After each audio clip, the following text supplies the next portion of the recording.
Tol, ginagawa mo dyan? Wala, ito ang gusto kong gumawa ng panibagong extension eh. Kasi ang dami ng mga copycat na ano. Tingin mo, ganda kaya to? Oo, daw, ganda yan. Ay, doble na no. Detachable na. Eh siyempre, magagagawa lang tayo eh. Siyempre yung kakaiba na, tapos CNC na. Ngayon, Maganda, oh, CNC na. pwedeng tanggalin, pwedeng palitan ng height. Parang ano ba? Parang ganyan no? Ay! Uy! Oh my God! Wow! Grabe naman to. CNC. Pogi naman yan. CNC. Makapal. Tapos set na yan, Dol, eh, no? Set yan, may kasamang ano, may kasamang pwedeng lowered, pwedeng semi-lowered. Lika. Papakita ko sa iyo, lika. Ay! Dami pala dito. Siyempre. Ganyan. So, ito. Gusto mo ng ito, lowered. Ito yung semi-standard na height. Ganyan.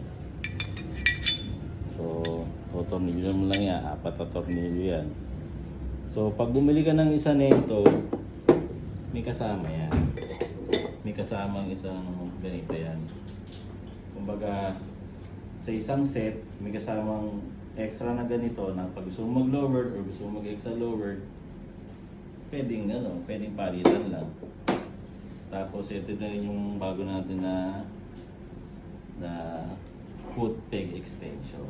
Ayan. May 3 tayong kulay. CNC na rin yan, Dol. CNC. Mas maganda, mas magaan pa. Kaysa bakal lang, di ba? Bakal-bakal eh. Kapal pa. Nakokopya na lang kung saan yan eh. Gago! Parang sila pa nga galit sa akin eh. Hindi ko alam kung sila na lang kumukopya, sila pa galit. So yan. Bago nating extension, mga idol, may kasama to. Ulitin ko lang. May kasama yan na extender. Yan. Ito. Yan.